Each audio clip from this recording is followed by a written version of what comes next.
Tere, Esiili jälgija! Mul on väga hea meel, et oled leidnud aega meie 22. nädalaraporti vaatamiseks. Minu nimi on Carolin ning tegelen Esiilis igapäevaselt kõigega, mis on seotud organisatsioonisiseste protsesside ja dokumentatsiooniga. Aga selleks, et tööpäev oleks veelgi huvitavam, otsustasin nädalaraporti vahendusel anda teile ülevaate Esiili meeskonna jõupingutustest sellel nädalal. Aga lähmegi siis asja juurde. Esimene teema, mida sellel nädalal käsitleti, oli artiklikoodi muutmine.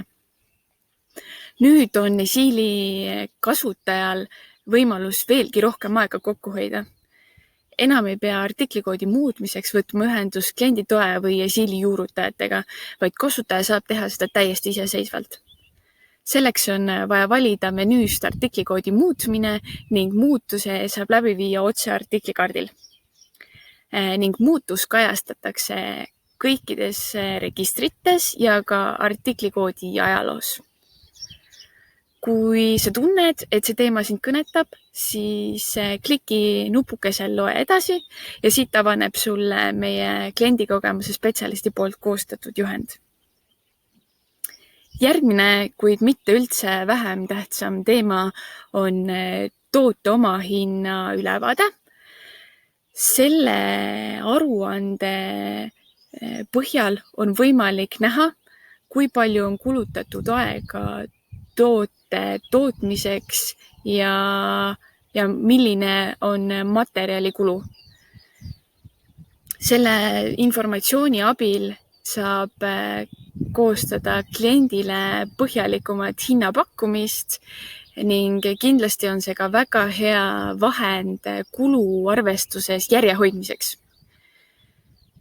Kui see teema sind kõnetab ja tahad ennast rohkem kurssi viia, siis kliki nupukesel loe edasi ja siit avaneb sulle meie poolt koostatud juhend. Lõpetuseks midagi projektipõhistele tootjatele. Enamik tootjaid, ka projektipõhiseid tootjaid on kindlasti kokku puutunud probleemiga, kus kõik ei lähe nii, nagu algselt planeeritud.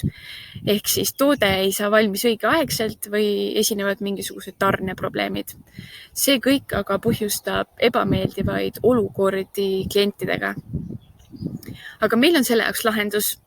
Esiilis on võimalik tootmise ülevaate abil näha, kui palju on kulutatud aega toote tootmiseks, kui palju kulub seda veel ning millal võiks toode valmis saada.